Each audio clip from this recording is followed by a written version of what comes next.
Good morning, everyone, and welcome.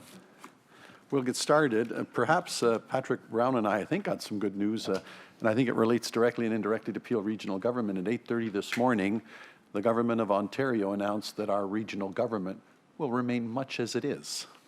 So there will be no amalgamations or de-amalgamations, and I think that means that the Peel Regional Police Force carries on exactly as it does as well, which I think is wonderful news as well. Details to follow, and I think the minister put it that we still have some work to do, and some other regions and ours still have to find efficiencies, et cetera, but I think it's much more the carrot than the stick approach. So it's not as though that they just waysided us. They've just said, we're going to take a different approach. Let's see if you can still make government more efficient, and we welcome that challenge. But I think that's very welcome news for Peel and Peel Regional Police. So a nice starting point. With that, good morning, everyone. I'd like to welcome you to our board meeting of October 25th. We will now begin with the Peel Police Services Board meeting. I want to acknowledge that, first of all, this is the Chief's first meeting, our new Chief, Chief Durapapa. Chief, why don't you make an introductory comment? Welcome to you, and anything you'd like to say to the audience for the first time that you get to see your first Chief in action. New Chief in action. Thank you, Chair, and appreciate the introduction, and it is a privilege to officially be here on my first board meeting. And I think just several weeks in, I just would like to comment to the board for your awareness is that it's been a remarkable time. I want to thank the team that's all here and in the back there for being extremely welcoming.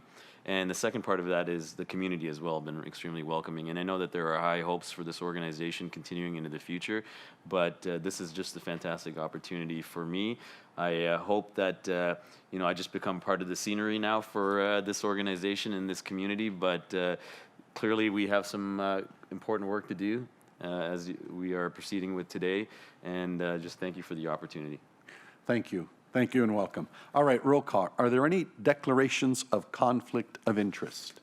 Seeing none. And all members are present except for Mayor Crombie, who is on other municipal business. Item 1, approval of the minutes of the meeting held Friday, September 27th. Can I have a mover and a seconder? It's been moved by Al, seconded by Ahmed. All those in favor? That is carried. I now need the approval of the minutes of the Finance, Audit and Risk Committee meeting held Friday, September 27th. Can I have a mover and a seconder? It's been moved by Mayor Brown, seconded by Len. All those in favor? That is carried. Are there any questions or announcements at this time from members of the board? Mayor Brown. So procedurally, I will find out what the best way to do this is. I'd like to bring in a motion without proper notice, and I think we need 2/3 approval for that. Obviously, I think we've been horrified by some of the incidents on the 410, and I'd like this board, if possible, to pass a motion investigating the use of closed-circuit cameras. I don't think it's a coincidence that on the 407, where there is cameras, we're not seeing the same types of vicious shootings, and I think it would be prudent if we did some of that investigative work. Rob Serpe is working on a motion, but we need the blessing of the board to have this motion without proper notice. Very good. So the first thing I will do procedurally is just to deal with it as a motion. I need 2/3 support to deal with it because it's not an agenda item at this time. The motion has been moved by Mayor Brown and by Ron Chatha to deal with the matter, and I need 2/3 support. All those in favor of dealing with the matter? That carries unanimously, so it's properly constituted before me. Perhaps what I'll do first, Chief, is go to you and to the service. Your thoughts, your questions, your ideas with regards to this suggestion. Thank you, Chair, and thank you, Mayor Brown. I think, in our discussions, as you know, our response to these, high-profile, complex investigations always resorts to us relying on information from a variety of different points. They can come from people, they can come from ourselves, and as you would know, the ability for us to get video evidence and digital evidence has almost, I would say, we would all agree, single-handedly turned around our ability to resolve crimes, and also our response to social disorder, public and day-to-day response is all very valuable. The way policing is going is revolving around complex sets of information that we can process. The more we can get, the more we welcome. We've told the public that, from a residential driveway to a highway, we would be welcome. We would welcome, you know, as much video. The second part of that, as you know, the board's approved in years past a movement to a real-time operating center, which our communicators can use a variety of sources of information. So that being said, we would welcome, whether it be municipal, provincial, or commercial sources of video, we would certainly welcome more. Patrick, Mayor Brown, next question I have, perhaps it's the procedure, because I see merit in the request as well, and I'll let the board members speak for themselves. The procedure, what stops us from doing it, is it provincial jurisdiction? Is it our jurisdiction? Who do we need to say yes, if not just ourselves? Do you need my regional council to say yes, chief, or anybody that can speak? So the public's aware as well, and as we are. What is the procedure to get to where we want to be? Through the chair, I think if we're talking about, you know, 400 series highways, the Queens highways, they are certainly the asset of the ministry of the province, and in this case, the Ministry of Transportation. My suggestion would be, you know, and if the board saw fit, a communication to that respective ministry as it pertains to certain roadways, if not all of them, just the ones that are relative to this region. Okay, thank you. Any question of the board members? Seeing none at this time, Rob, do you have some wording, or Patrick, do you want to formally put your motion that is seconded by Ron Chatelain? I can read it out. Please. Whereas a significant number of violent crimes have taken place in the region of Peel, and whereas many of these crimes have occurred along the 410 highway in Brampton, and whereas closed-circuit cameras have proven to reduce instances of crime and help with police investigations, therefore the Peel Police Services Board will work with the provincial government for approval and funding of CCTV cameras along the 410 and 403 in the region of Peel. And the only thing I would just add to and speak to that is that I think one of the real dangers that I think organized crime is sophisticated, and I think unfortunately these highways, just like we're proud that they can be for good movement of goods, and we brag about that for economic development purposes, it's also easy to move quickly, and I think this is something we need to be aware of, and this would help, because we don't want people to be able to get away quickly and these targeted shootings to continue. Very good. Yeah. Any other speakers to the motion? Mr. Chatha. Through you, Mr. Chair, it goes to Mayor Brown's comment, and as we talked earlier with my colleague Al, recently some unfortunate incident happened on 410, and part of the investigation for many hours, the 410 was closed, and that's why the public lives specifically north of 407. We have large population there, and for hours highways were closed, and I know maybe these cameras for sure will help, as Chief indicated, in investigations, and we can maybe put a good time stop on all these unfortunate incidents. Very good. Any questions of any of the members on the motion? Seeing none, I will call the vote at this time. All those in favor of the motion? That carries unanimously. I go back. Do any other board members have any other questions or announcements? Seeing none, perhaps as chair, I will take this opportunity to make an announcement and speak to something. I had the great opportunity on behalf of the Senior Officers Association last Thursday to attend. They were kind enough to invite me to the retirement party of all of our staff and civilians that are retiring after long service for Peel Regional Police. And it was quite an irony, because when I got home that evening, the Mississauga News was waiting for me that Thursday evening at the doorstep, and the editorial in the paper was with regards to the stresses and the strains on police officers throughout Peel and North America and emergency responders, and the unfortunate turn sometimes that those stresses and pressures take on people in uniform, and having to cope with it, and in some cases having to take their lives because they think that's the only measure out. I coupled that with, in speaking to so many of our officers who were retiring after 30 or 35 years of service, and I spoke to a dozen, and I think some of you are getting to know me. I have my own inimitable way of speaking with people. I asked every one of them the same question. I said, 30, 35 years later, did you love the job? Absolutely, you know, it's changed. But here's my next question. It's been a bit of a tradition in the police force that coppers had kids that went into policing. What a marvelous tradition.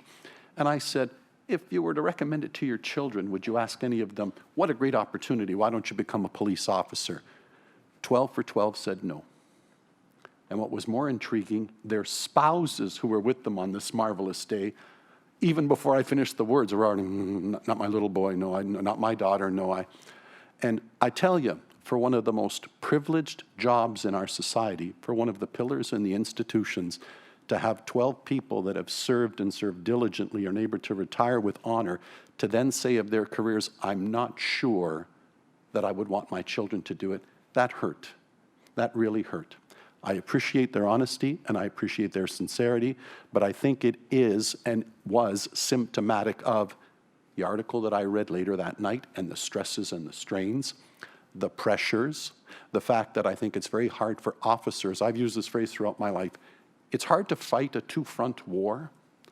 The job of a police officer is very hard in and of itself. And if you then go home and you don't have family support, if you then go home and special interest groups are criticizing you, if you then go home and the media is lambasting you, that's a hell of a tough role. And so I want you all to know that the chair of the board and my board takes this very, very seriously. I want you to know that in hiring our new chief, this was a great subject of conversation, that we wanted as a board our officers to know we stand behind you, we support you, and we will bring every resource to bear to help you cope with the difficult job that you have so that you'll be able to tell your kids, I'd be honored if they served in the force as well. So I just wanted to make that comment on behalf of my board and as chair of Peel Regional Police and as chair of the region of Peel, to those people that were retiring, your job and your duty mattered. And we as a society and as a community have to do a better job of telling our first responders, we support you. Thank you. Okay. All right, deputations. We will now move on to deputations. A reminder that deputations will be limited to 5 minutes in length in accordance with the board's procedures policy, and I will alert you when there is about 1 minute to go. Okay, our first deputation is Ms. Cooper Bennett on the topic of Peel Police 2008-2010 street checks data. Welcome back. I'll call you Ms. Cooper Bennett formally. Before you give us your video presentation, I will say, we and I as the chair indulged you last time. You gave us some of the history. I know you're here to speak to some more of the history. I'm going to tell you politely and respectfully, this is the last time I will be allowing it as chair for the fundamental reason that, you know, the history is important, but you're talking to us about 3 police chiefs ago. Here we are on the auspicious day of our new police chief and a new force. History matters, but what matters more to me and my board is the constructive comments moving forward. So we can't relive the history, we have to learn from it. I respect your presentation that we'll receive, but I think we've got to move on from the history and get constructive input on how do we move forward.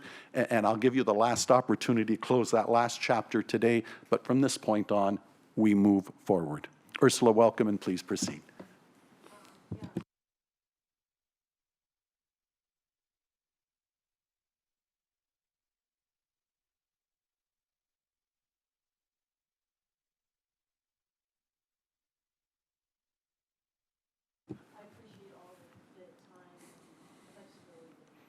And Ursula, I will not stop it. As the last opportunity to speak to it, I will allow it, because I do believe to the core you're genuine in your constructive criticisms, but at the same time, I'm glad you respect we need to move on now. So with that, for the work that you've done, I think with the best of interests, I think we will accept it. We will listen to the 7.5 minutes, but then I think we turn the chapter on this and we move on to the future.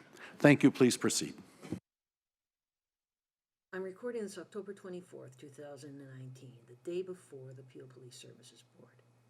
I've written a letter to Peel Police Chief Duriappa, through you, Chair Unica, to the Peel Police Chief. Hi, Chief Duriappa. First, thank you for your commitment to build authentic relationships with your advisory committees. Your authentic will stand in stark contrast to the Peel Police narrative that I've documented these past 5 years. This letter is to you because to build authentic relationships, you need to know. And also, as Chief of Peel Regional Police, you are also head of Freedom of Information for all your forces records. In preparing for tomorrow's deputation, I revisited Chief Evans' secret 2014 Street Check Board report. Deputy Chief Chris McCord should have provided this to you as part of your orientation. I say secret because Peel Police Chief Evans, her lawyer Linda Bordelot, and the 2017 Peel Police Services Board blocked its release up to and through the Information and Privacy Commission formal adjudication.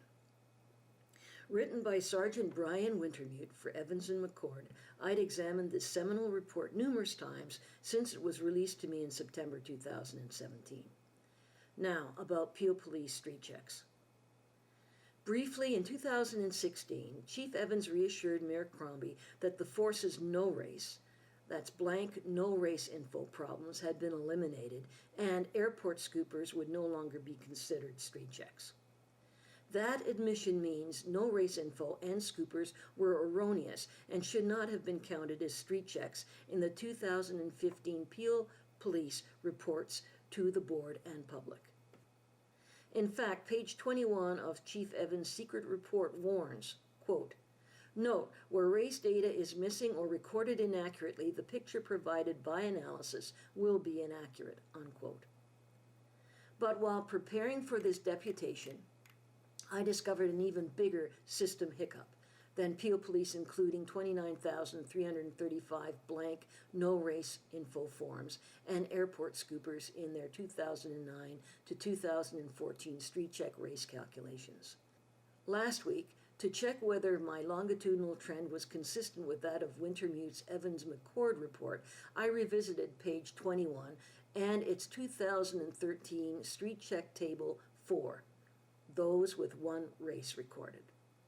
For the first time I noticed Wintermute's caveat, multiple races listed, 3,956. Noticed as in, I got it. Multiple races listed means all the Freedom of Information, FOI, that crime analyst Raphael Digibati processed for me, in addition to containing blank no race info and airport scoopers, also had to include multiple races listed.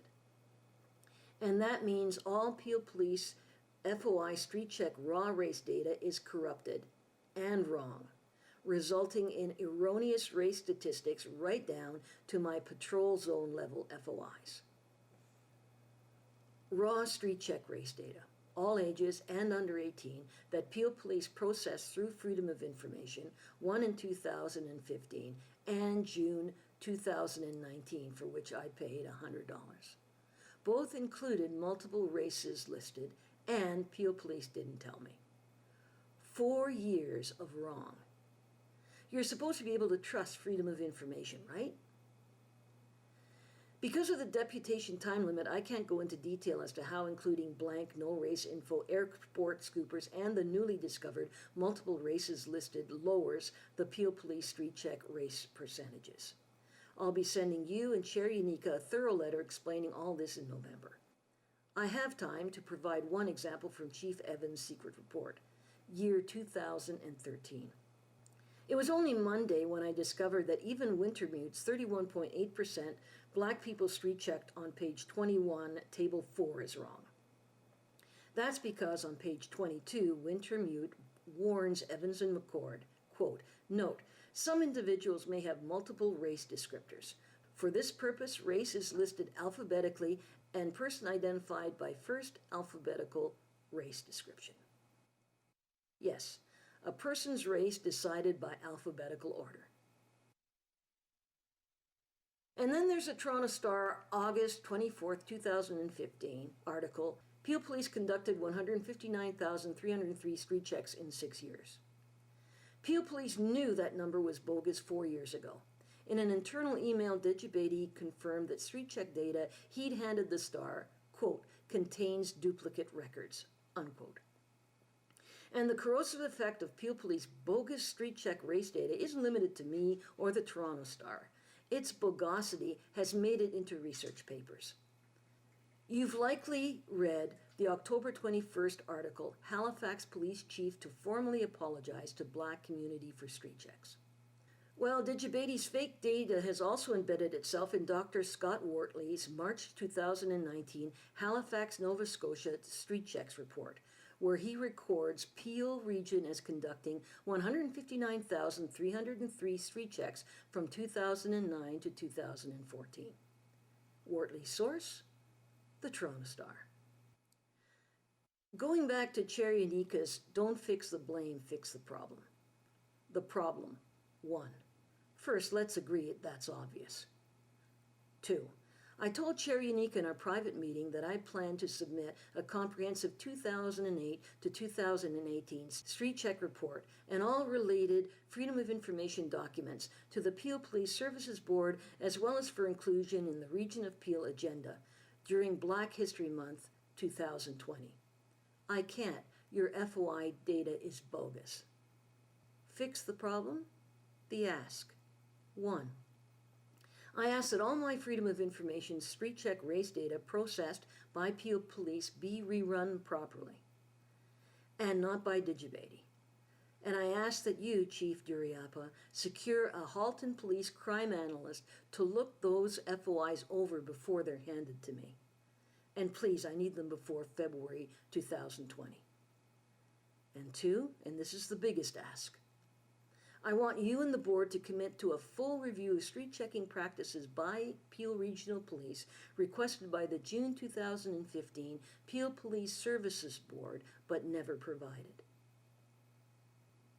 And that comprehensive study needs to be headed by Dr. Akwasi Owusu Bempa, Department of Sociology, University of Toronto, Mississauga.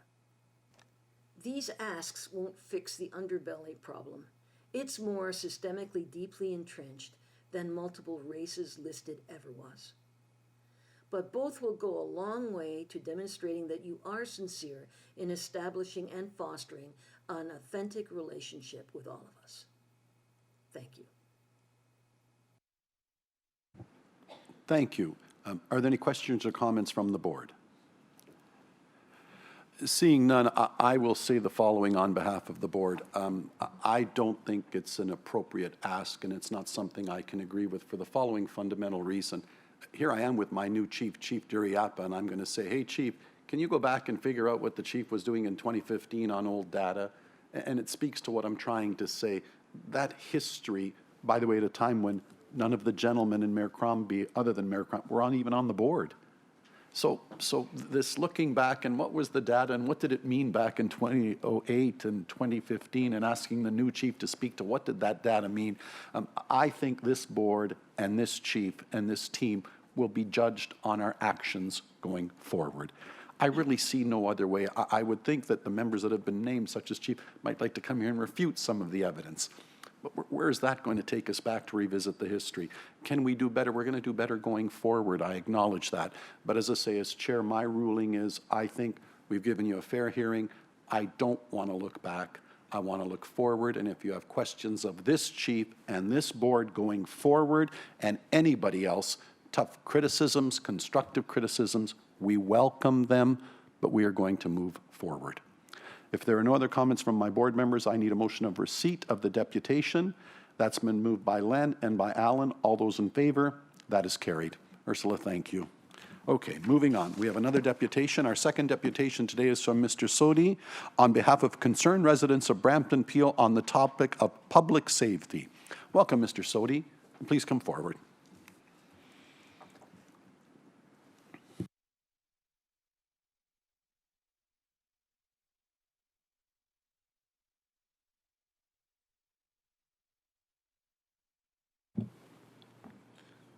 Good morning, Chair and the members of the Peel Police Board. It's welcome, first of all, to the new chief. And it's very unfortunate as well, at the same time, we live in a disaster situation today because of the incidents happening in our neighborhood. In every part of Brampton, Peel, Mississauga, Caledon, they are putting us in a very tough and bad situation. So we had a town hall not long ago, September 15th. And I would like to say thanks on behalf of the concerned residents of Brampton Peel who have attended that town hall 5 of the councillors out of 10 in Brampton attended, and Ron Jetta, vice chair for the appeal board, attended, and some of the MPPs attended.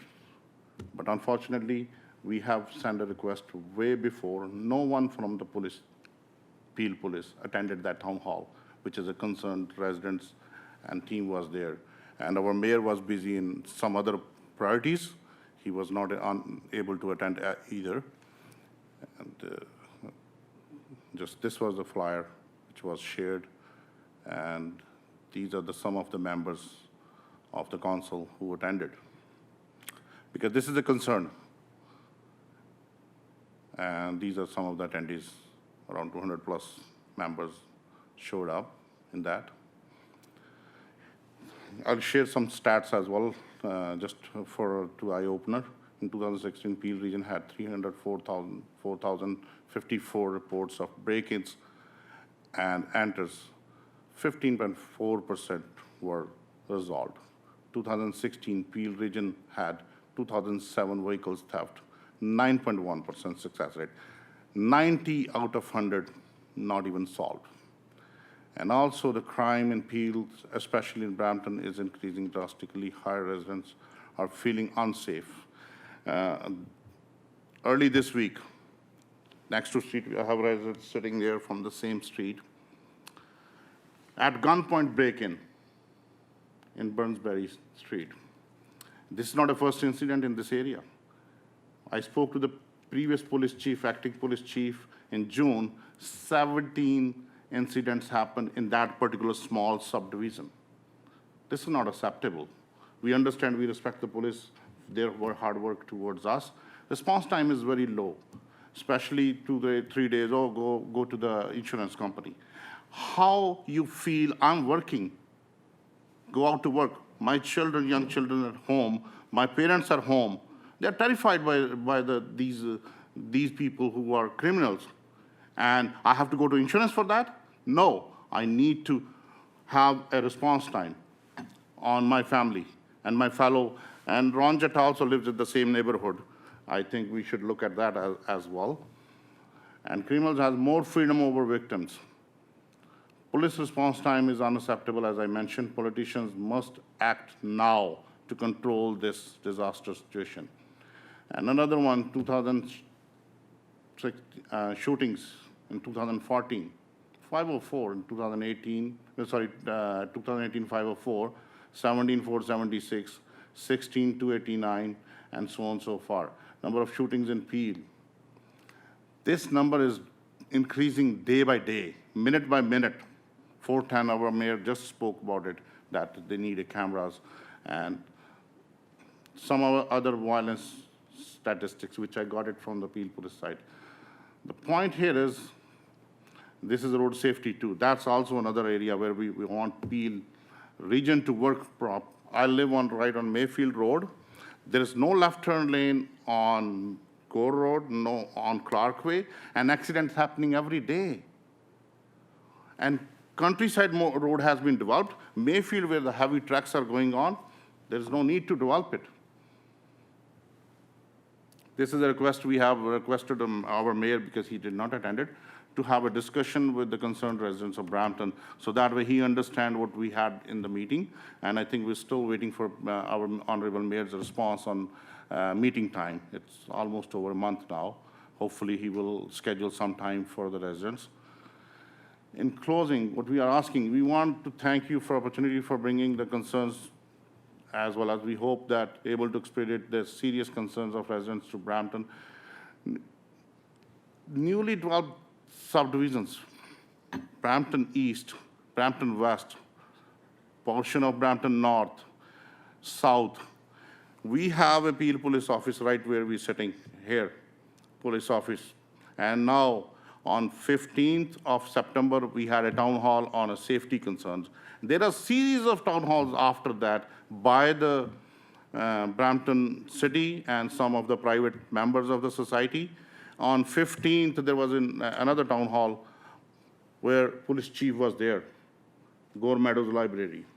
You did not announce anything, but next day you announce a police station for downtown Brampton. We appreciate this is a good decision, but did you have a vision? How many accidents, how many incidents happening in those subdivisions? How are we going to provide the service?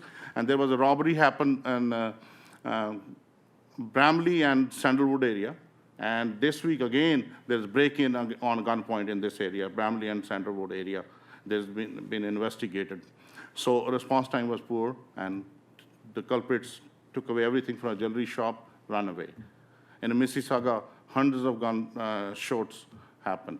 So all we are saying is we understand that sometimes political pressure, sometimes political lobbying, but we are contributing. While we are working outside the city, paying, generating the revenue for our family to have a bread and butter on the table. Same time, we request that we are contributing as a tax revenue to the Peel, to the city of Brampton. We deserve the fair treatment.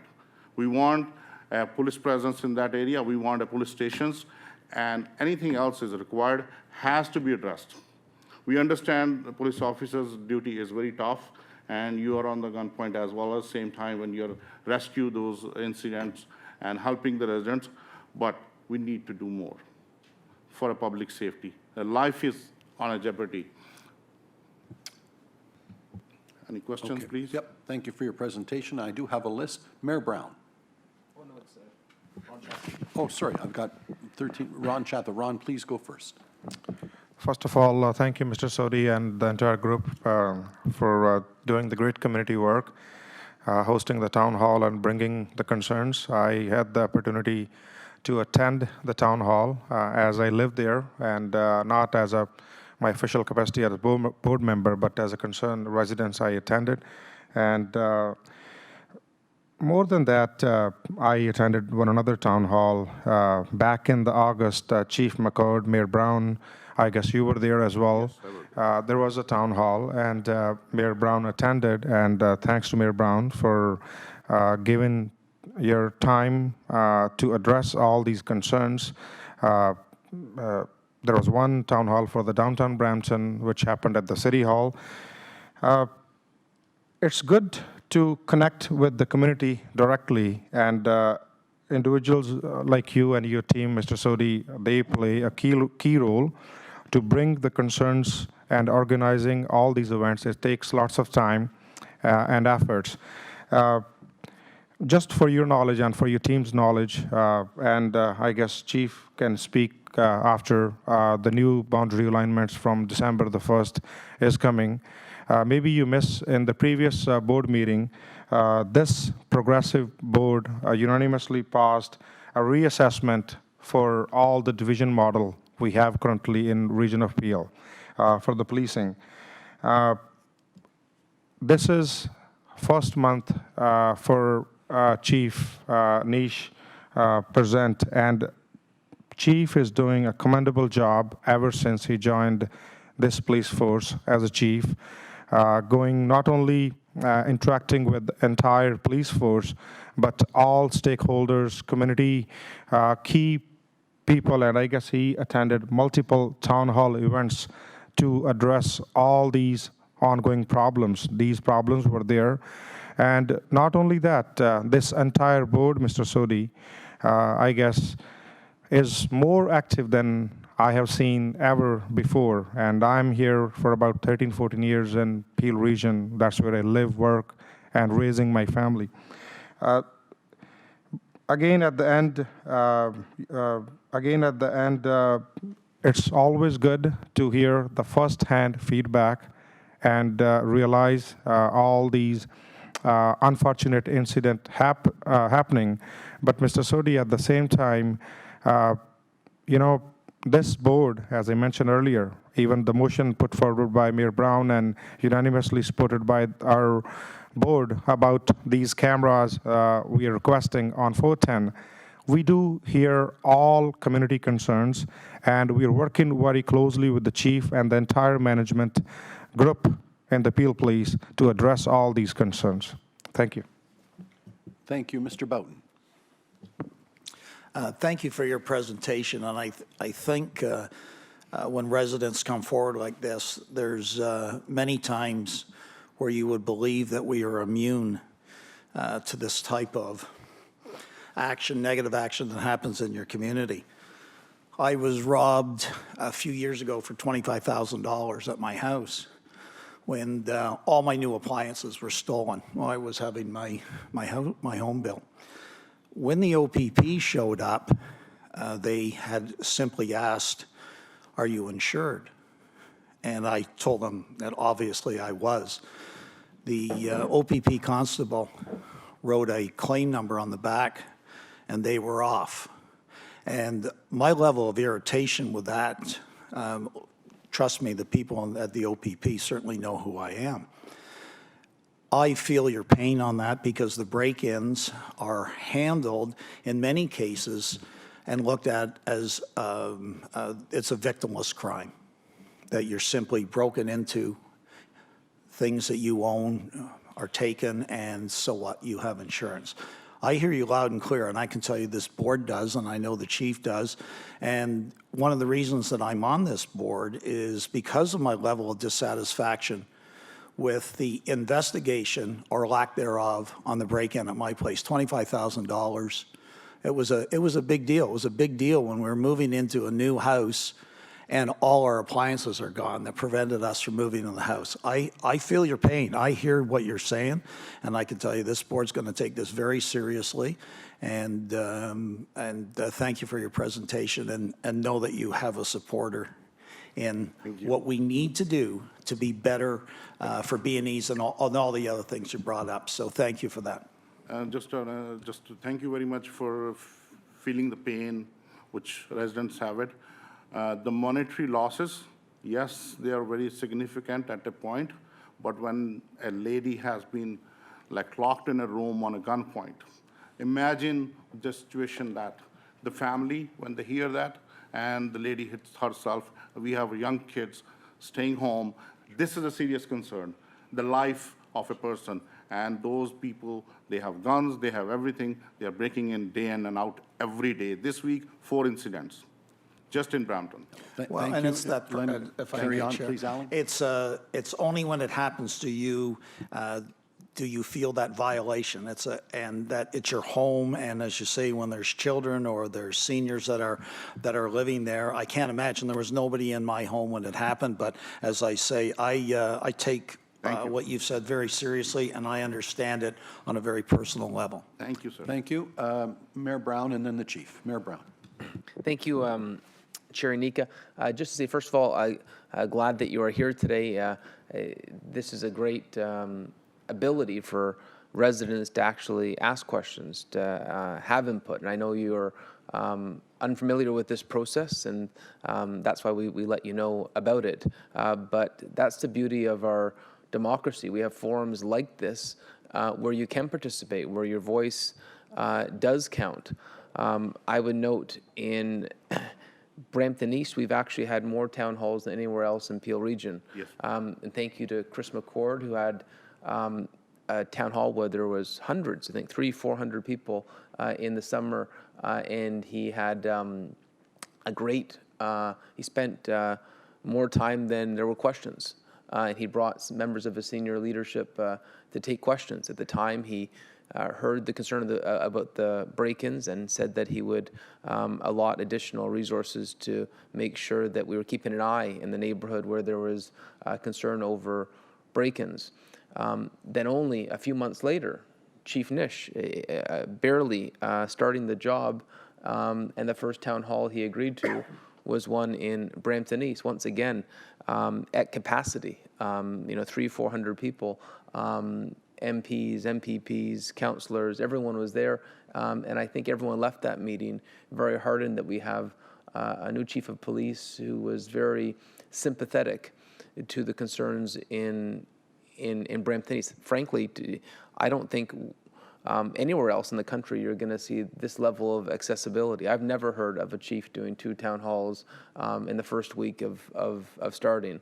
The fact that he's here today shows how accessible this system is. And I know you don't know a lot about Chief Nish yet, and the board had the opportunity to do their due diligence and research and ask lots of questions during the interviewing process. But I think you're going to be blown away by how hands-on he is and how he's going to make a difference for public safety. One of the quotes he said, and you weren't at the town hall in Brampton East, and so you probably didn't hear it, but one of the things he said that was really profound is it's people's perceptions that matter.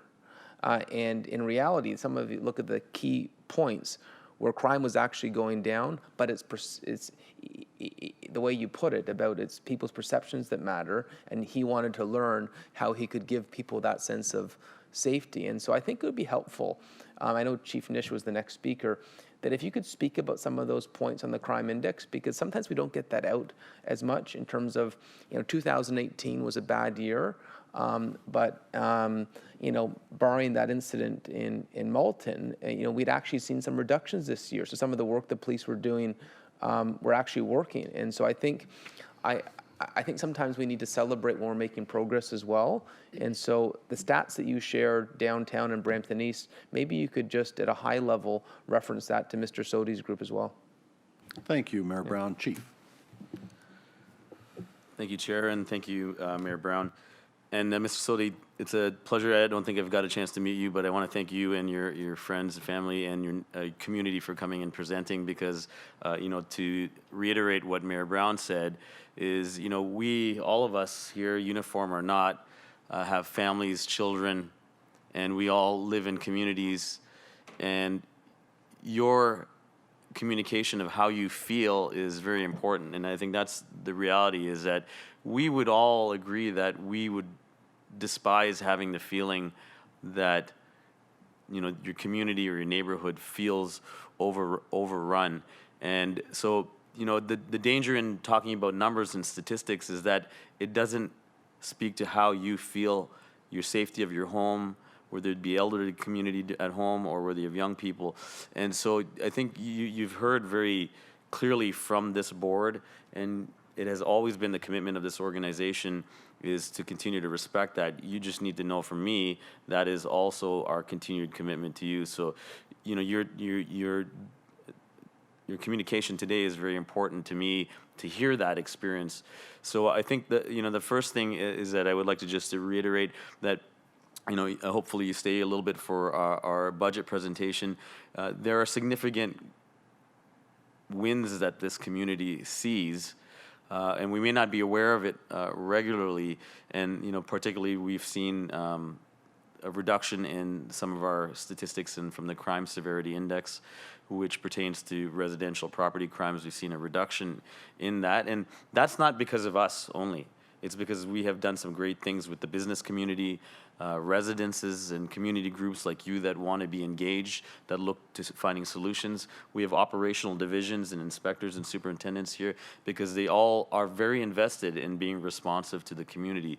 And, the other side of the coin is we can control some of the activities that happen in our community through prevention, through working with you. Some of them also have our ability to respond and resolve that. One of the statistics you'll see is that Peel, for the staffing levels it has, for the population growth and dynamics, has one of the highest crime solvency rates. We're below we have a solvency rate higher than the provincial and the national average. And that also speaks to our ability after something's happened is to resolve them. And, I know very specifically because I get updates daily from my deputies and commanders about your particular community and these break-and-enters. You might be aware that last night we arrested one of the parties resolved, and we have a strong ability to get the rest of them. So that's those number of break-and-enters that were violent. Our officers on their own, thankful for community information, were able to respond to that. So this is the continued narrative, right? We need to stop it upstream. We need to make you feel safe. And then we also need to do our job of responding to that. And you just need to know that that's a significant importance to all of us. So I thank you for your communication. And also, the other thing is we're thankful for the board. You may not have had the opportunity to see in detail. I think you can watch the video. But the board has supported me and my team commencing a strategy to ensure that we have the right people in the right places for the community, the right buildings in the right places. And as you can understand, that can't happen overnight. We will be undertaking that moving into the new year. And the smaller side of that story is in the short term, we need immediate responses. So some of the things you see happen in other communities are also our response to interim issues that, we have the information and data that can support it, and it's within our ability to do short-term activities. So all these things will happen together, Mr. Sodi, and I just want you to know that from me that, hopefully we continue our engagement. You clearly know who your divisions are. We'd happily chat with you afterwards, but you have the commitment of the region, the board, and the service that we will continue to meet the needs of your communities. Thank you. Mr. Howell. Thank you for an excellent presentation. You went to a lot of work to do that.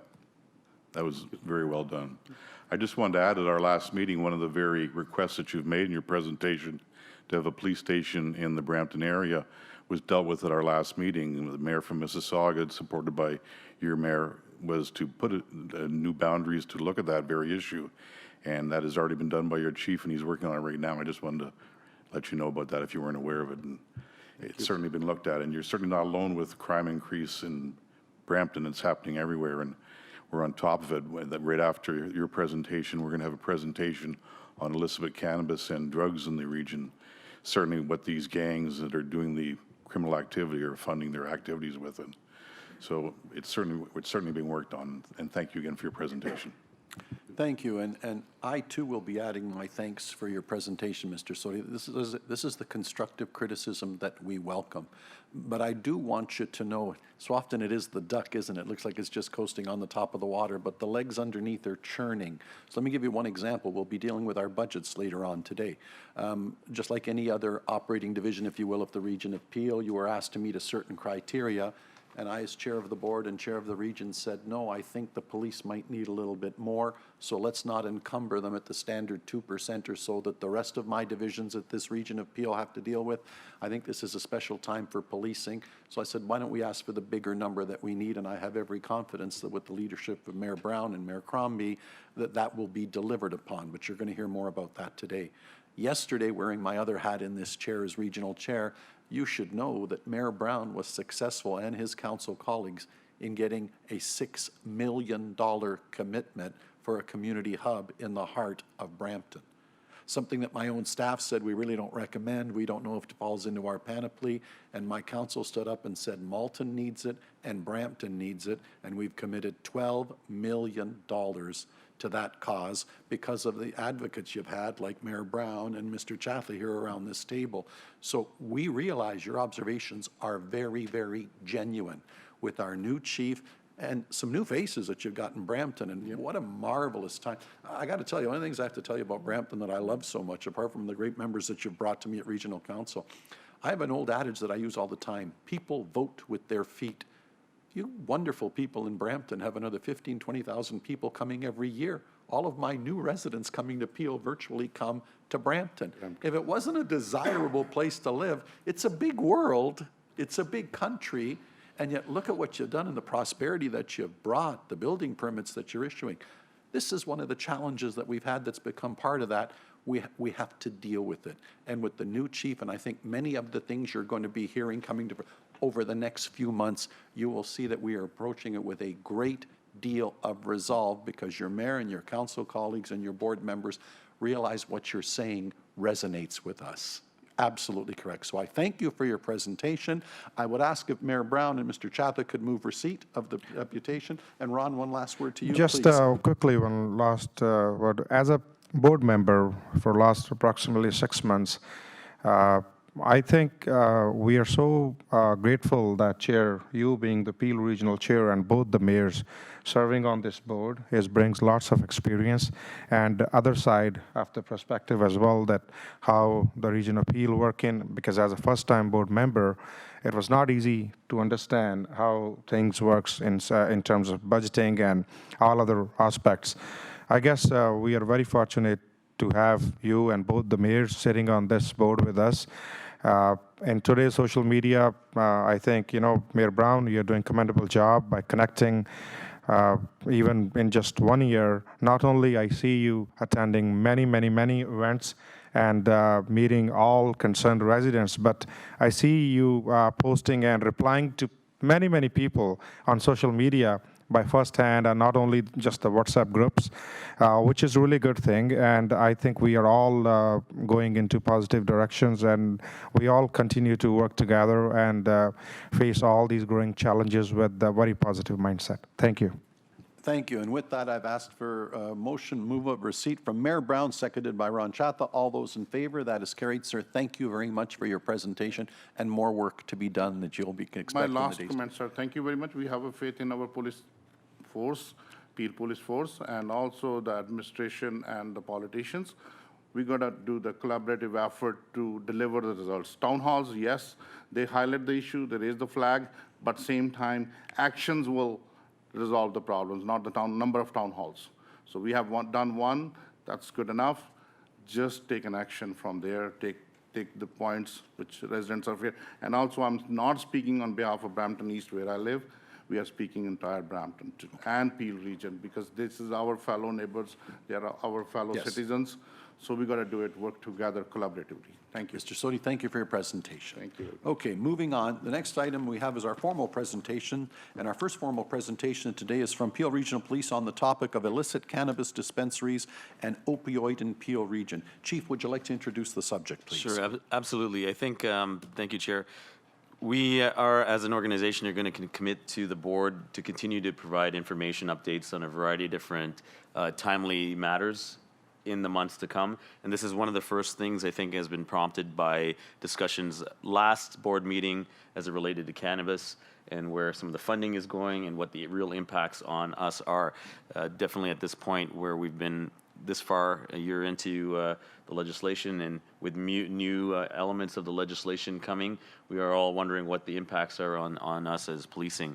So I think, you know, what we have here, I'm going to hand it over to Acting Deputy Chief Dale Mumby to introduce our presenters. We've had a little bit of a switch in the batting lineup, as we call it, based on the names, but I'm sure Dale will introduce you to them. There's also a second component to this, which speaks to opioids, which is also important. I think perhaps when we're done, I'll add some of my comments as it relates to that element. And Dale, thank you. So thank you, Chief. Chair, the Chief is absolutely correct. Last meeting, both Mayor Brown and Mayor Crombie had some questions, as well did the whole board. So right now I have Detective Paul McLeod, who's a detective in charge of our Vice Narcotics and Street Level Organized Crime Unit, as well as Superintendent Barb Smith, who is in charge of our Intelligence Services Bureau, and they are going to provide you a bit of an overview on both the illicit cannabis dispensaries as well as our opioid challenges.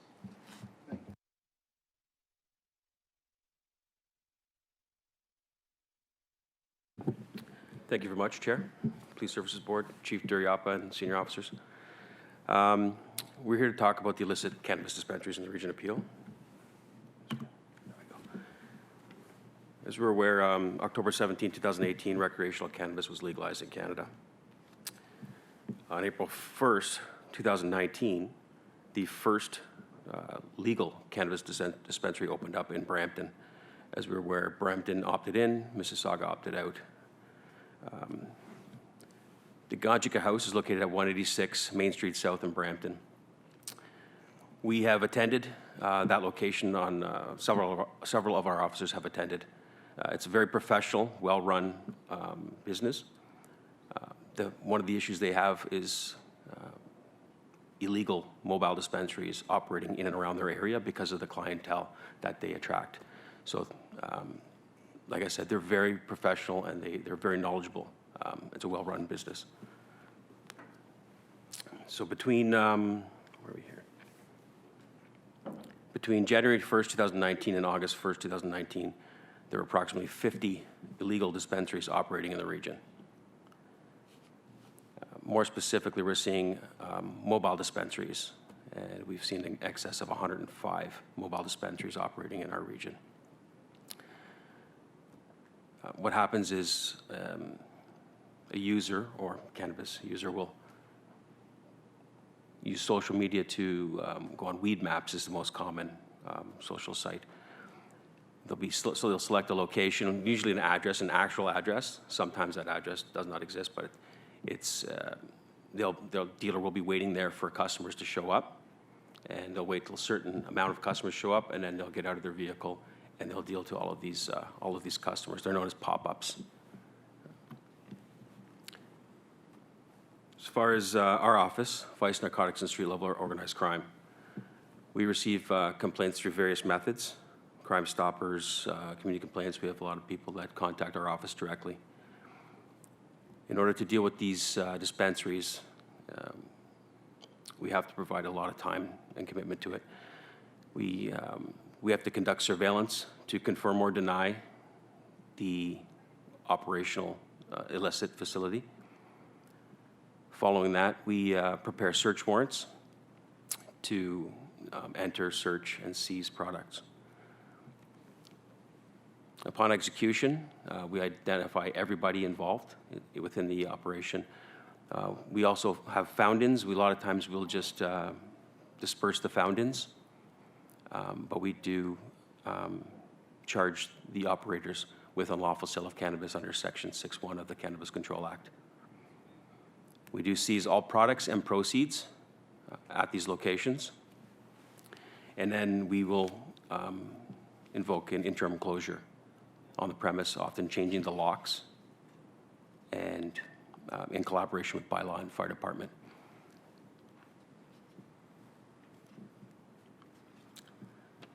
The owners of these facilities, so the building owners or the actual owners of the dispensary, are dealt with under Section 13(1) of the Cannabis Control Act for allowing the property to be used for sale of cannabis.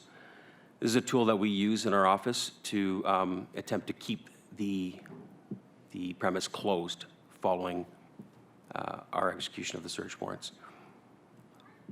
It is a reverse onus where they must demonstrate that they took reasonable measures to prevent it. But what we often will do is we can caution the landlord in hopes that they work in collaboration with us to keep that premise closed. That's been our most successful avenue because the fines can be fairly high. Well, they're supposed to be fairly high. So we have been working in consultation with provincial and federal prosecutors.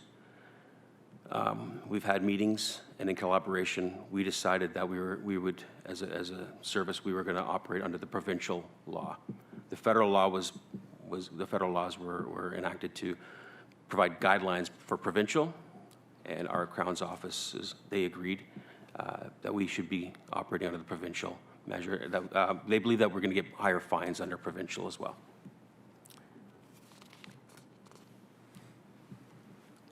We have laid federal charges for the purposes of seizing properties for prolific offenders.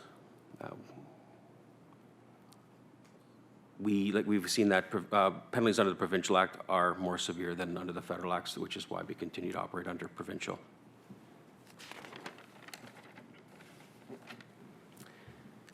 To date, our officers have conducted enforcement on the number is changed over the last, but I'll stick with this slide. 20 illegal dispensaries have been investigated and over 30 provincial charges.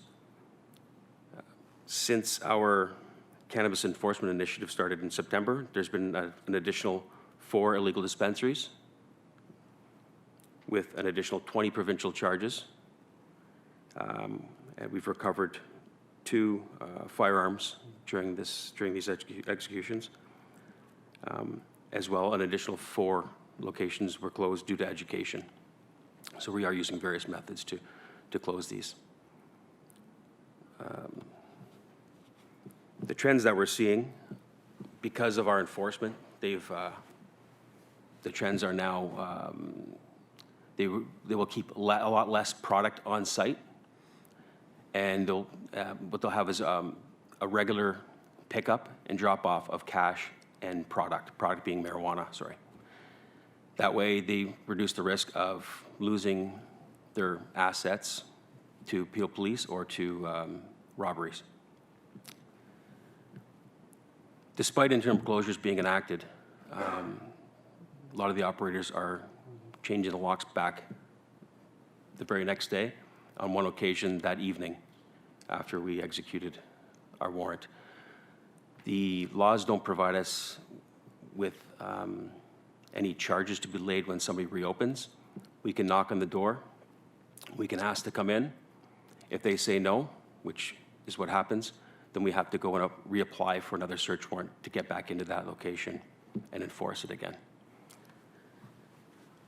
Our crime analyst has done a costing of the dispensaries. On average, they're costing us $15,000 to run an investigation. Like I said, it's due to surveillance, search warrant. We have to prepare. A lot of times we're bringing our tactical unit with us because they've had to saw off doors.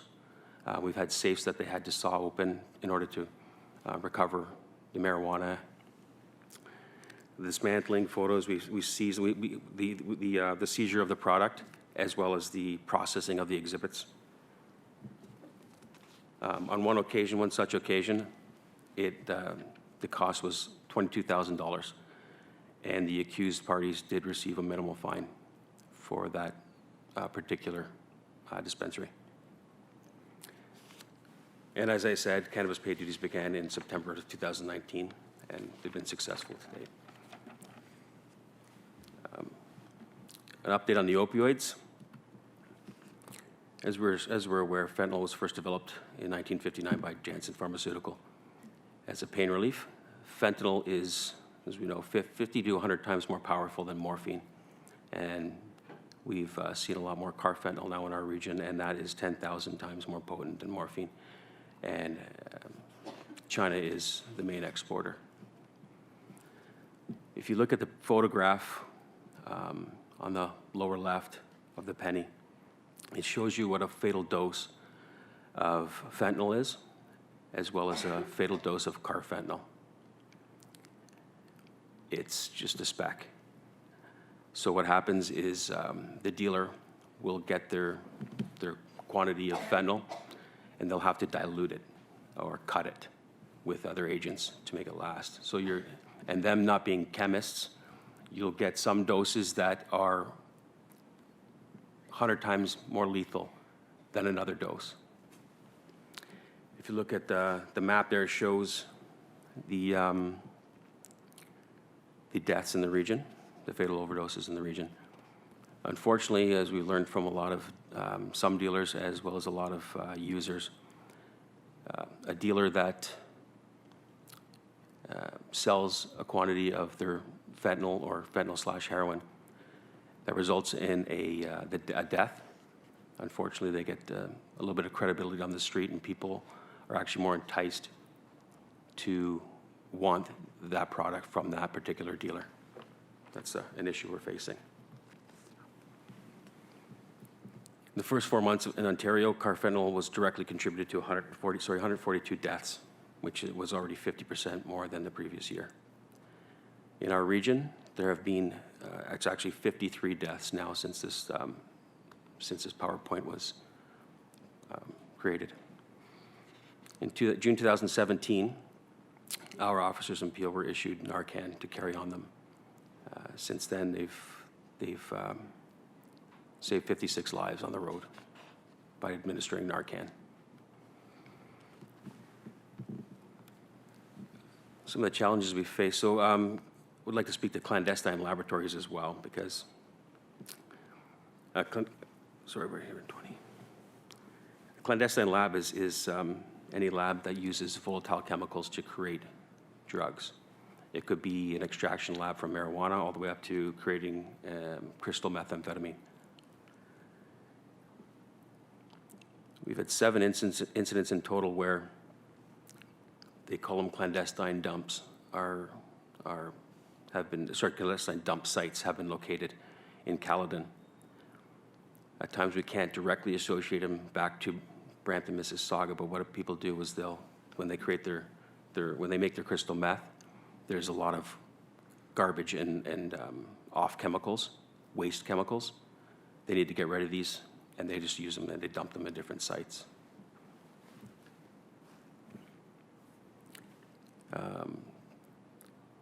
We have been dismantling certain traffic rings involved with fentanyl, heroin. In particular, first Project Boom, we recovered 6 kilograms of coke, 6 kilograms of methamphetamine, and 1 kilogram of fentanyl. And as you can see by the little speck on the penny, 1 kilogram of fentanyl goes a very long way, very disruptive to society. Project Barron was another drug case in which we recovered several kilos of drugs. But to show you the violence that is associated to drugs, we also recovered 26 firearms in that investigation. And Project FAM was the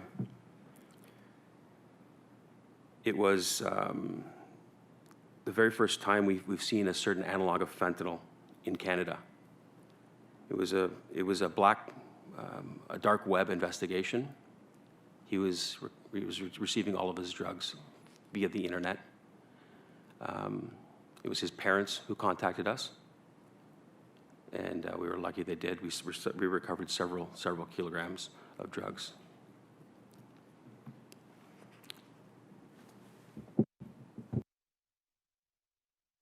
So as of 2017, Peel Regional Police has been participating in the opioid strategy group. And I can speak to that as I'm a member on the strategy steering committee. And we are part of the they have 4 pillars, and the Peel Regional Police are assigned to the enforcement pillar. And so we have been working in collaboration with this committee and all of the partners within the region to combat the opioid issues that we're experiencing in the region. So the Regional Opioid Urgent Response and Surveillance Group, again, encompasses the health, education, EMS, law enforcement, as well as other community support sectors. What we're seeing is that we're also represented on the Ontario Association of Chiefs of Police, as well as the Canadian Association of Chiefs of Police drug advisory committees. We provide input and we support positions and actions proposed to these subcommittees while sharing our information with our partners in the Regional Opioid Urgent Response Surveillance Group. In terms of training and awareness, we have had several media releases to all of our membership within the organization, as well as to the public if there's any concerns in terms of public safety. Definitely public awareness on carfentanil, the dangers of fentanyl and carfentanil. We have community mobilization officers in each division that are well-versed and are working with the community members in regards to the opioid problems that we're experiencing. And all our school resource officers definitely are, again, well-trained and are working to combat the problem through the school avenue. We do have an opioid expert program, which Paul is overseeing the expert program himself. And we do have crime prevention officers working on this opioid strategy as well. In 2018, we had a total of 22,389 students educated in regards to drug education, and they are ranging from grade 9 to grade 12. Youth education officers are dealing with the elementary ages, and that's known as the RAID program, which is the Reduce Abuse in Drugs program, and they gear for the grade 6 students.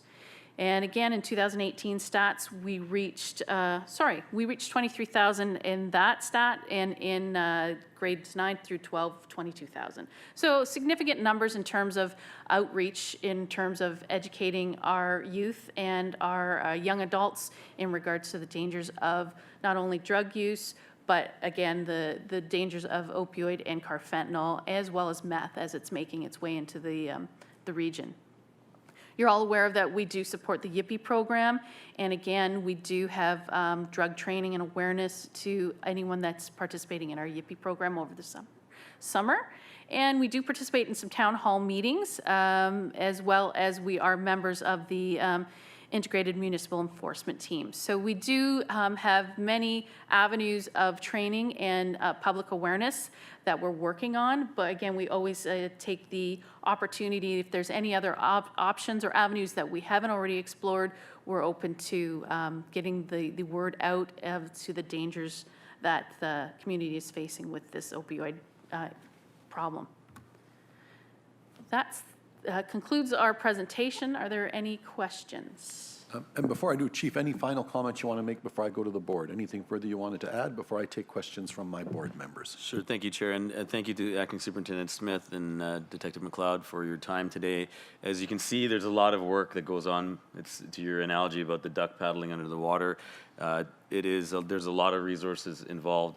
So I just wanted to comment on cannabis, because we know it is a significant change legislatively. We need to have the infrastructure to respond. It takes a lot of resources to change the legal dispensaries. We know the edibles are coming, and there's a new application process for bricks and mortar places that want to dispense edibles as well.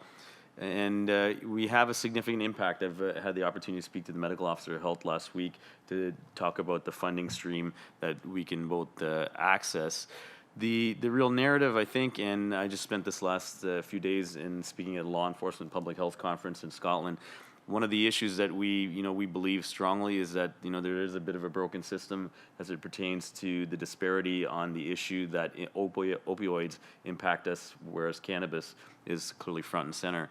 I think if you went to emergency room, talk to paramedics, the firefighters, the youth, housing, employment, transition, not-for-profits, the combined effort that we all see same individuals being impacted by opioids is significant, and we would probably all agree we don't feel the same from cannabis. The need for a response to opioids that's collaborative, that is an upstream systems approach, is deeply needed, and I think we would all agree that we're commenting on both, but clearly the emphasis on the latter is where we're headed. We do feel strongly that there are great opportunities, particularly with the region and our other sectors. We will clearly always own enforcement and investigations as it pertains to that. That is one element, but I think we would all agree we cannot arrest our way out of this problem, and it is really on the heels of the community safety well-being. The multi-sector collaborative is really one of the ways we'll be looking forward to it. Clearly, Superintendent Smith has highlighted the upstream activities, but they're just equally as important as the enforcement. So just wanted to comment on that to the board. Appreciate it. And before I go to my next speaker, Len Howell, I do want to take this opportunity to commend Len and his vigilantism, if you will, on the file. I have to tell you a great story, that one of many lines, I use too many for my own good, but another one that I've used for years. I would often say to constituents, real people don't live at City Hall. They work at Square One, they live in neighborhoods, et cetera. So when you've been a politician for a long time and you're in these buildings for a long time, you tend to see the world a certain way. It's the great beauty of having citizens on committees, because they have a street level perspective. So it is that Len Hall's appointed to this committee, and one of the first things, can somebody explain this opioid thing? It's a crisis. And they go, yeah, we've been talking about, no, but do you realize the magnitude of the crisis? And single-handedly on the board, he's brought us to this point where we're saying, you better refocus on it. So Len, what a privilege to have real human beings that bring us a fresh perspective on something that we may have been overlooking, or it's not as sexy as marijuana or the actual gun violence. And he's a real advocate, and that brings us to this point. So Len, I'm very proud of you, and I turn the floor over to you. Thank you, Chairman Ioannidis, and thank you, Chief, for focusing on that. It certainly gives me pride to bring it forward, because I think it's a huge crisis that we know is happening around the world, and is certainly creeping up on Canada, coming from the west and moving east. So my question to Detective McLeod and Detective Smith is, first, the illicit cannabis dispensaries, are you running into drugs there as well, seeing as they're probably a lot more profitable than cannabis these days with the increasing competition from the legal dispensaries?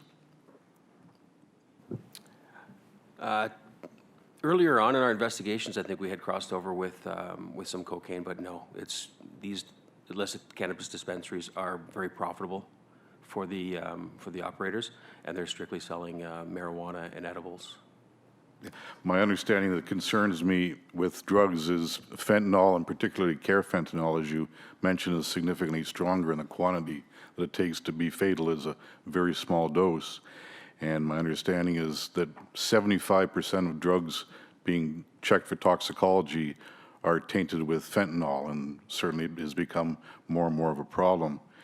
And when I look at the Danforth shooter, when Durham raided the brother's house in Pickering, they found 42 kilograms of carfentanil. Now, knowing the potency of carfentanil, and I look at that quantity, I cannot imagine by any means what you could possibly do with that. You couldn't reduce drugs if you had all the drugs in the world with that. So I would ask you, with your expertise on it, what could you possibly do with 42 kilograms of carfentanil? Well, obviously, he's a direct link to a distributor from China, whether that's through the internet or through connections, but I've never seen that quantity. Well, that even in smaller quantities, I have to assume that it would be some sort of very nefarious act he had in mind, and it concerns me greatly. Even if Peel, when you arrest someone with 1, 2, 3, or 4 kilograms of not fentanyl, but carfentanil, it's enough to do some very nasty damage if you used it in the wrong way. So that's a great concern to me when large quantities. I think you almost have to go and report to the federal authorities and ask them what that person's doing there. So my other question is, when someone goes to the hospital and dies of a drug overdose, and you get the toxicology report and the coroner reports to you, what follow-up and investigation is done from that with the Homicide Bureau or the Detective Bureau from there? For the overdoses, we have an assigned crime analyst out of intelligence, Anne Friesen. She's in charge of collecting all of the data. Any suspicious deaths are obviously investigated by homicide. Overdoses will be investigated by the Criminal Investigations Bureau from that particular division. Unfortunately, identifying and locating the dealer is the problem. I'm sure that I can't speak for the divisional CIBs and how they would operate or how they would investigate if they could identify the dealer. But unfortunately, since the person has passed, a lot of their friends will not divulge the dealer's identity. But like I said, if it was determined that a dealer had sold something to a user, making out to be something else, then they would be culpable. But that's up to the divisional CIB. You can see my concern here when they're spraying gummy bears with fentanyl and some 12-year-old starts eating a few. Correct. If we're not chasing down these dealers, it pales in all the other deaths, unintended deaths by either guns or homicide or whatever it is. This is going to creep up on us like it does in the States, and it greatly concerns me, particularly, like I say, fentanyl and carfentanil, because when they come in quantity from China, it's a deadly, deadly drug. Yes. It makes every other drug insignificant. Would you agree? I absolutely agree. Thank you very much for your presentation, and I appreciate your time. I'd just like to make sure that we're on top of fentanyl and carfentanil, and particularly any seizures of carfentanil be reported to the RCMP as a possible act of terrorism, because when you've got that quantity, you could only have one intent for it, and that would be to cause significant harm to the public. Correct. Would you agree with me on that? I would agree. Thank you very much. Len, thank you very much. Mr. Boughton. As usual, the chair framed it so well when he spoke about my learned colleague to my right on his concern relative to opioids. One of the things that we discussed prior to this meeting was some statistics that came to me, and I thought they had to be wrong, that for the first time in the history of the United States, that this next generation will have a shorter lifespan than the previous generation. And it was based on two factors. One of them was diabetes, but the biggest factor was the number of deaths in the United States by opioids. And it is reducing the lifespan below the previous generation. If that isn't significant on a country that has 40 million people, if that isn't significant, and we don't see the potential to do the same to this country, then, you know, shame on us, because this is, just as Mr. Howell said, this is so serious, and we need to be on top of this sooner rather than later, because if not, we're all going to pay a serious price for it. And if I could just comment as well on Please. that. The opioid problem is not something that's coming from the United States. It's coming directly here. So I agree with what you're saying. It's being imported directly into Canada. So it's not one of those American trends that we're waiting to see in the next 10, 15 years. It's here. Yeah, my comment in the U.S., not that it was coming in, but the effects on society in the United States, and we see it all the time because of our American programming, and that was my reference to it and to Len's point, and your presentation was outstanding, by the way, but seeing that the sourcing of it is from China it's disturbing. Correct. Sorry, I was just agreeing with you. Thank you. Thank you very much for your presentation. It's been moved for receipt by Mr. Howell, seconded by Mr. Boughton. All those in favor? That is carried. And Chief, if I can ask a favor of you, I'm assuming it will be coming to pass, but whether through the budget process at the region of Peel, wearing my other hat, or as a standalone presentation, I would like this fentanyl piece and to be presented to my regional councils in a very timely fashion. As I say, I think you'll be before us at budget process, but I really think they need to see this presentation and the optics of here's this grain on a penny that can kill you. And you know, we do all good work at the health department. We're all intertwined, but this really punched it out. It really made it more real. And thanks again to you. So if we could coordinate that accordingly, because I want my regional colleagues to see it as well. Thank you. With that, we move on to our next presentation, which is the 2020 Peel Regional Police Budget. Chief, would you like to introduce this, please? Thank you, Chair. I think as I would make my way to the podium to present, I'm going to invite Carolyn Holmes, who's our Director of Finance and Planning, to join me. And as you know, this is a great opportunity for us to proceed. We've discussed a lot of the pressures that the organization is facing, but also a way forward. And it's my pleasure to present what was approved by the Budget, Finance, and Risk Committee on the 27th, as Chief McCord had presented. And we look forward to sharing in public the 2020 budget, the 10-year capital, and the additional external user fees. Thank you.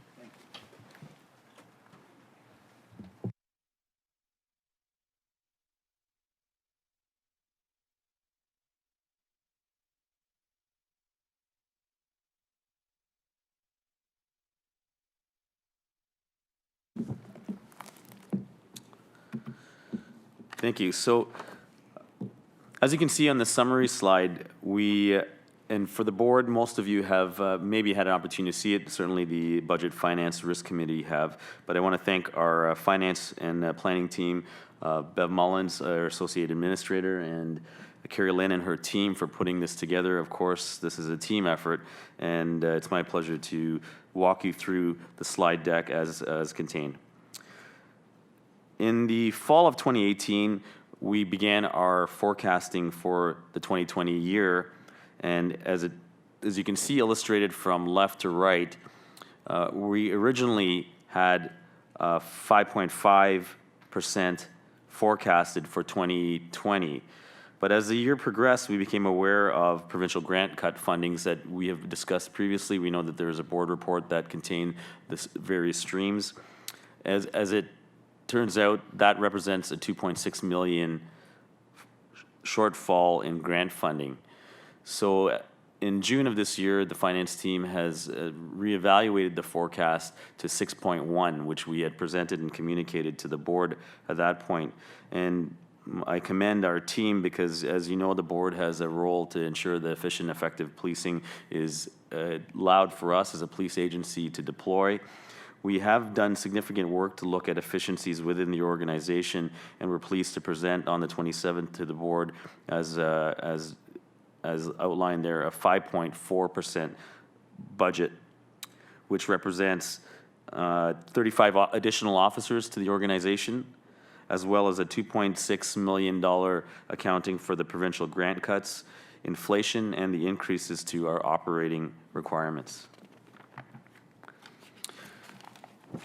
Part of the budget process is also to look at what pressures that we're seeing organizationally, not just legislated, but the natural ones that our region, and a growing one nonetheless, sees. As you know, and the regional statistics come from our region staff, we're roughly a 1% increase from 2018 to 2019 in population, and we know that's just our official numbers, let alone what we believe is here. The number of households obviously increasing to 6,000. We know that, again, is just an official estimate. And then the interesting thing is we look at some of the pressures that our municipalities face on the roadways. We know at the minimal, 31,000 registered vehicles to our region, not inclusive of the business community and everything that continues to pass through our region. So the workload demands, as we see it statistically from our computer-aided dispatch, are broken into two categories. The P1 is, as we call it, priority one calls, which are emergency response calls, where an officer may be, dealing with a stolen bike, and then a priority one call comes. We drop what we're doing and we go to it. And this is a significant increase of 4.6% for our officers. Most of these calls require multiple officers, multiple resources, and are quite often protracted. But naturally, our community also sees an increase in citizen-generated calls, which, we heard a few of them today, which represented 9.9%. Overall, these growth pressures have a direct impact on our resources and our workload demands as we proceed. One of the interesting slides we thought we'd present, and we could clearly go through a variety of different statistics for the public, and we know that this is a public record, is we wanted to highlight, as we've seen, the impact of violent crime in our community. The first, starting from left to right, we see a record of shootings, then stabbings, and then a total number of investigated rounds discharged, which, to us is important. What we've done is also add up to September and October. As we know, these numbers have changed this past week, as we've seen in the media, what's just happened in the recent past. So from an increase in shootings we've seen year over year, we're hopeful that the numbers are suppressed as we enter the last several months, but we are trending higher on shootings. And violent crimes involving edged weapons, we're also seeing an increase in number of victims involved in that. And finally, you can see the disparity in the number of shooting incidents, but also the number of rounds fired. We've had several high-profile events that have accounted for multiple more rounds discharged. All these investigated rounds, and we've discussed the impact on our community, right from the closing of heavy highways that are critical to the economic vibrancy of the GTA, not only impact us, but they impact the broader community at large. And this is just an illustration of what we've seen from a violent standpoint.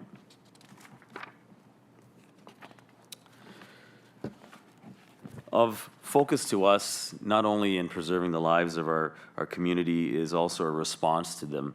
And year to date, we have seen a significant amount of homicides, of which we know that the majority, unfortunately, at this point, still are, we see as domestic related homicides. However, at the same time, we've seen a significant amount of gun related homicides. The increase in resources required to investigate this is significant. As you can imagine, not just the complexity and the legislative requirements, the number of warrants. We've heard officers speak to us about the number of warrants required for just let alone drug investigations. You can imagine what they are as it pertains to the investigative time for homicide investigations. The complexity of them, the requirements of law for us just to analyze data and cell phones that we obtain from a victim or an accused are significant. I'll illustrate on October 16th, we had a significant event. That homicide alone represented 1,200 hours worth of video to view. And if you can imagine, that can't be incumbent upon one individual, but we have multiple support staff. And then that's not just, let alone, the impact on frontline officers, the investigative officers. We are seizing information from a variety of different sources. Additionally, we know that we have a role to present that to the judicial system as we move forward. The authorization just to enter a phone or enter a house is very significant. No longer can we enter a home and seize a computer under one warrant. We require a separate authorization to do that. And we have very capable investigative teams, and we're very thankful for the fact that Peel Region is so well equipped. However, the illustration is that it's an increased impact on time and resources, which we know the timely response, the community sees these high-profile events. We have a lot of resources working in the background, but they too look for a timely response and communication of resolve for all these homicides. And that's not lost upon us and our team. They're working very hard, but they are, of course, part of the pressures that we see in a growing municipality with such a great connection to the GTA. Just another illustration is not all the trends always end up increasing, but they do have a significant impact on us. And it's not in the absence of activities from our officers that we continue to respond to them.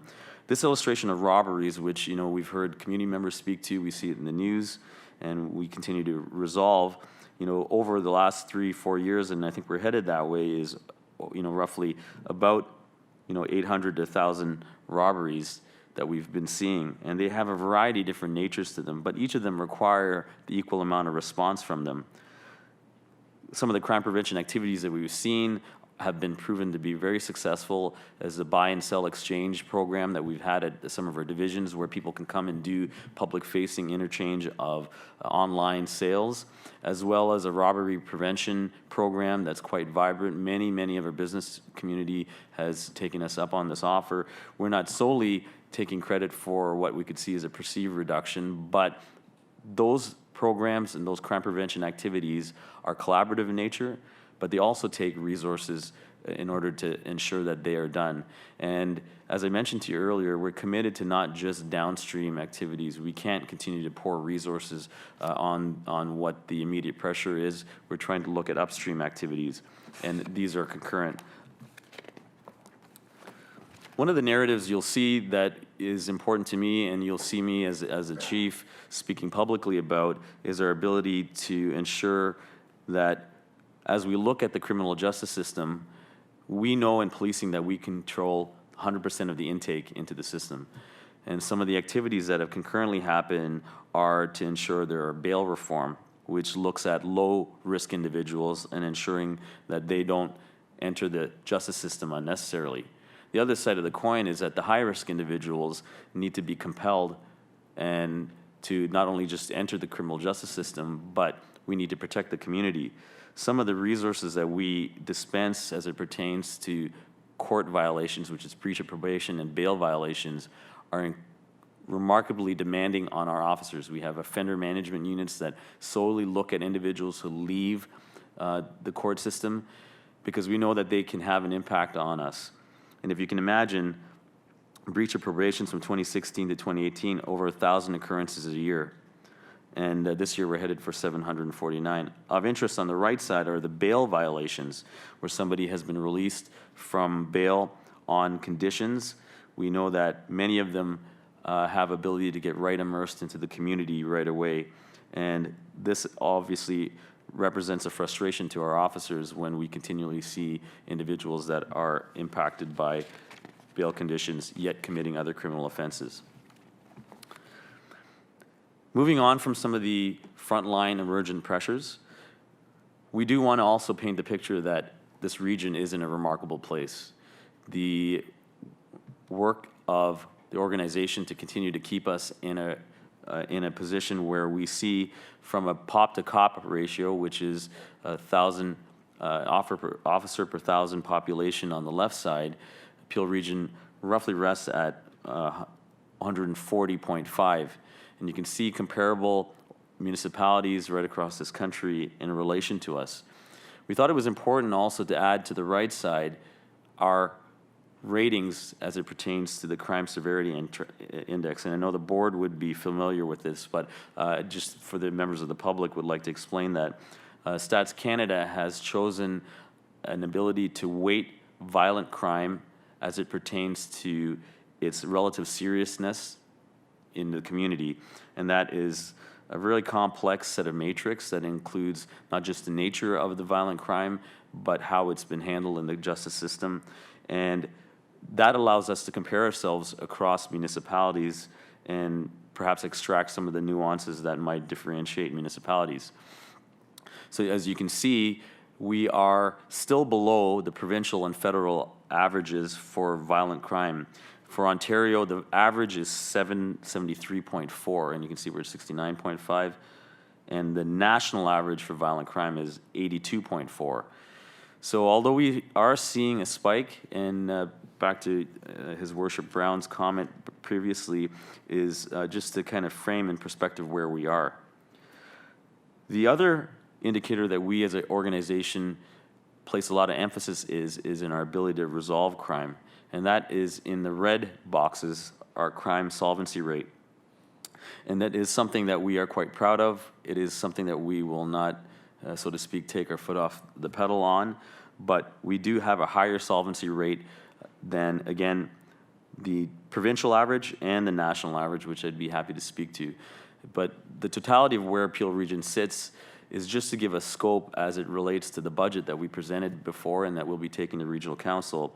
We have found opportunities to provide efficiencies, but we also always focused on how we can continue to resolve crime from a solvency standpoint and also maintain, and if not advance, where we are in the Crime Severity Index. Some of the other illustrations I would like to share with you, and which, as a new chief, handing off a budget which is so remarkably done with our finance team, is opportunities moving forward. And this illustrates some of the activities to date. We recognize that we have to be good stewards of what our taxpayers have provided us, what the regions provided us, and we intend on doing that.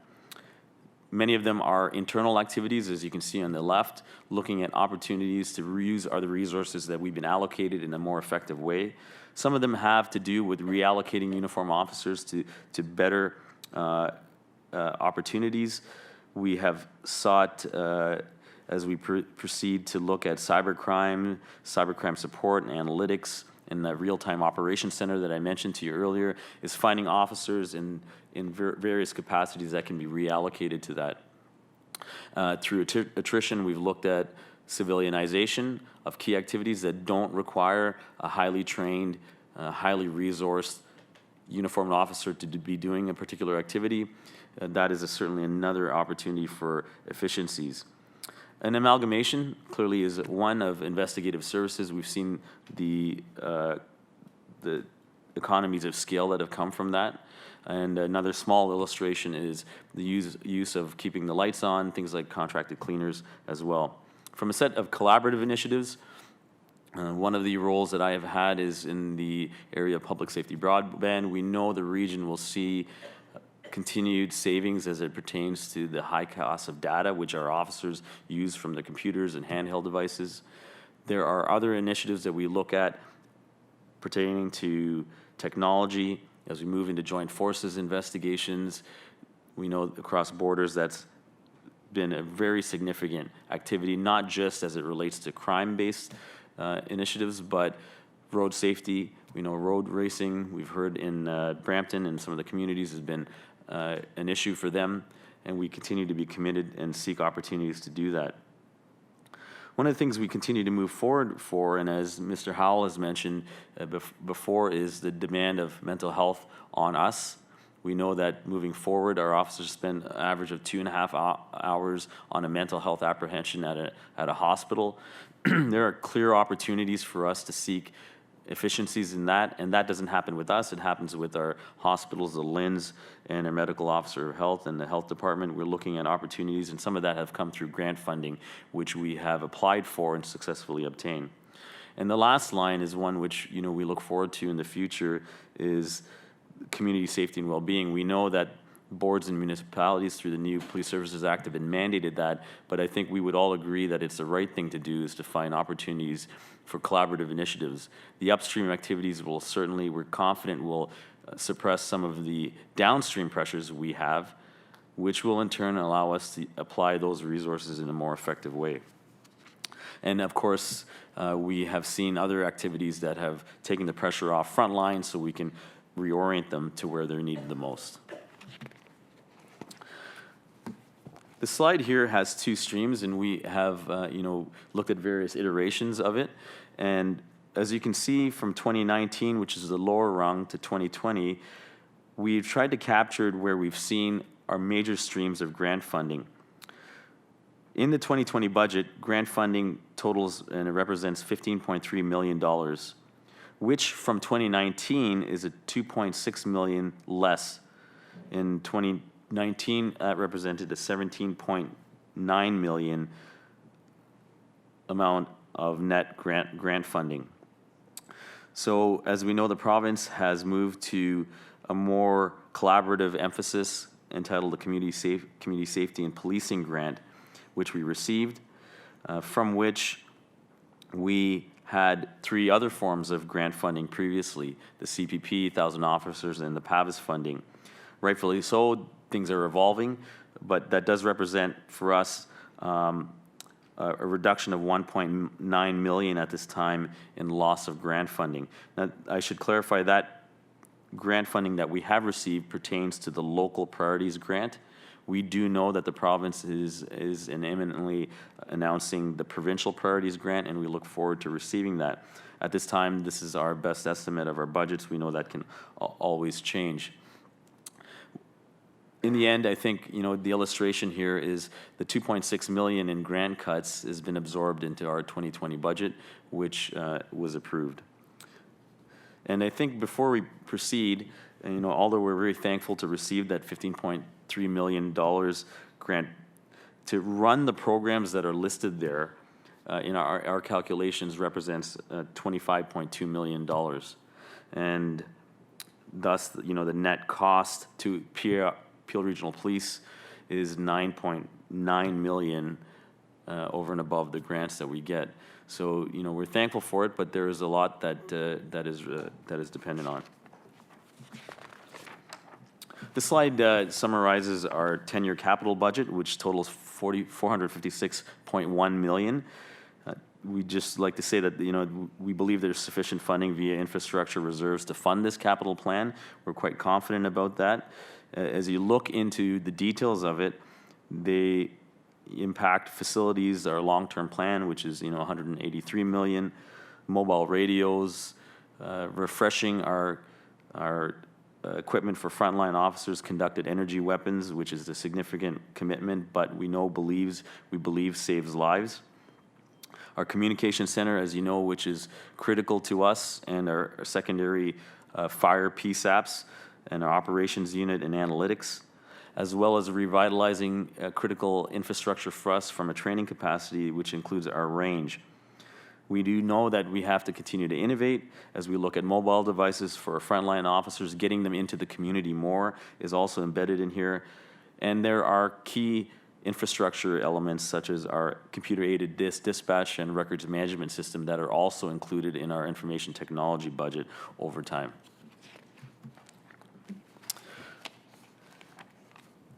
In summary, I think what we'd like to say is that the budget totals of $445.8 million, which represent a $320.94 per capita cost for 2020. This is a 5.4% increase over our last budget, and we're thankful for the board for approving that. This is, as I mentioned earlier, less than we forecasted in June this year, which I'm thankful for the team. And will bring us 35 more additional officers. Some of those will be allocated to specialty units. Some of them will be as needed to the front line. And those will help us address the workload demands. As stated, the 10-year capital budget, totaling $456.1 million, will be funded from reserves and will satisfy and deliver the needs for our infrastructure and equipment. And included in this is also the $2.6 million, which we have seen to date a shortfall from provincial grant funding.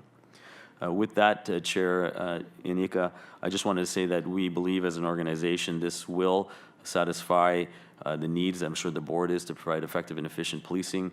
Clearly, we will continue to see opportunities to move forward and evaluate as we move forward. Carrie Lynn and I are both here, and she can clearly speak to any details that I might have missed, or that if there's any questions from the board. Thank you, and thank you very much for your presentation from you and the team on down. Any questions at this time? have I got Len? Len and then Ahmed. Len, please. Thank you, Chief. That was an excellent presentation and very informative. I appreciate all your efforts. I'm surprised on the 10-year plan for technology. You only need 131 million with the way technology is changing, and if you had to change the whole system over, that seems quite reasonable to me. In regards to the civilian hiring, certainly I think that's an excellent plan and would reduce a lot of manpower. I think particularly in regards to some of the information I've heard from the fraud squad in hiring a civilian forensic accountant, I think would save some of these officers. You could probably have forensic accountant what it would take 5 or 6 officers to do in a couple of weeks. That would be a great idea, as well as for cyber support, someone that's an expert on the dark web and other technology that I'm not sure we have experts that do that. It would certainly help the police force. When I hear Detective McLeod say he spends $15,000 per drug houses on cannabis, illicit cannabis, I think probably 75% of cannabis is sold over the web these days. Someone phones up and it's delivered to their house. So I think the more experts you have on the web, the better it would be. And of course, the technology they have to chase that down, all the better. And I hate to keep belaboring this point, but with 22 homicides, I know we have a great homicide board, but by the end of this year, we're probably going to have 10 times that with opioid deaths. So I know I've said that a few times, and I'm sure a lot of them will be very unintended deaths. There's going to be some drug addicts in there, but there's certainly be more 22 that were unintended and would probably fall into the homicide capacity. But anyways, thank you for a great presentation. I appreciate your efforts. Thank you, Mr. Attia. Thank you very much for the presentation. Just clarification on one number.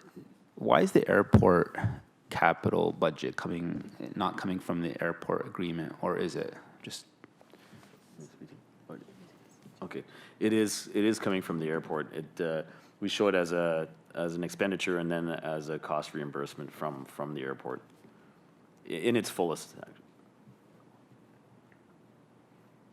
Okay, if there are no other questions from the board, then if I can ask Mr. Attia to move and Mr. Howell to second receipt of the presentation.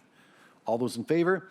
That is carried. Thank you very much, Chief. Thank you. That brings us on to item number 6, now new business. We will now move on to the status of grant funding.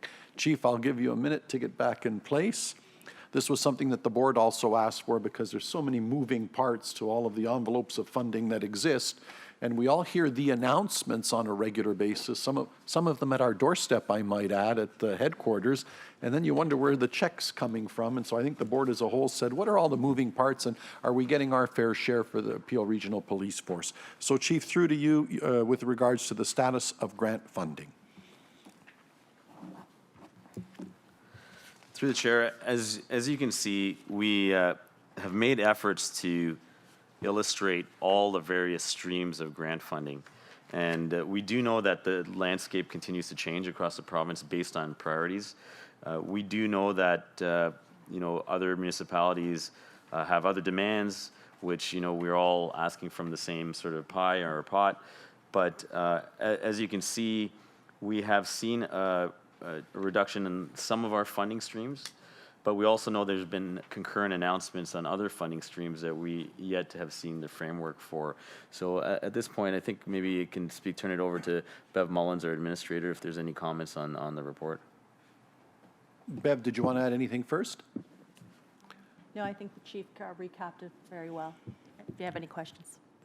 Okay, thank you. My first question is from, oh no, that was just, I have to keep looking at the numbers. So at the present, it's easier when I look to my left. Any questions of board members at this time? Seeing none, then, Chief, I guess we're just going to ask for a receipt. Carry on, and you can rest assured, especially my two mayors are very vigilant in bringing it up with the ministers and the Crown and the government that, where's an old phrase, our fair share Peel, because by any index, we always seem to get someone less than our per capita would allow us to receive. Chief, one last thought? And Chair, I just wanted to illustrate to the board that, I continue to have great conversations with the Ministry of Solicitor General. We know we have a representative here today with us, and also the Attorney General's office to seek opportunities moving forward for collaborative initiatives. We know that there's a strong willingness to do that, and we're thankful for the continued communication, and you will continue to see that from us organizationally, and we do appreciate the board's support in that regard.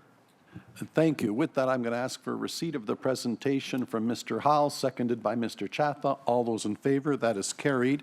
That brings us to the end of the presentations for the public session, but I'd be remiss if I didn't acknowledge an old friend in the audience. Deputy Chief Wingate is here. Welcome, stand. And on my first go of service, Deputy Chief was the gentleman that was Deputy Chief at the time and served us with distinction and honor, I might add, and a friend of the force. So very good. I always love it when I'm not the only old white guy in the room. So well done. Welcome, and very good to see you looking well. Thank you. Okay, with that, that concludes our public portion. We now need to move in camera. I don't know that we need to adjourn necessarily because I think it'll be brief. So if we can just appropriately clear the room for anybody that doesn't need to be here for the in camera, then we will carry on.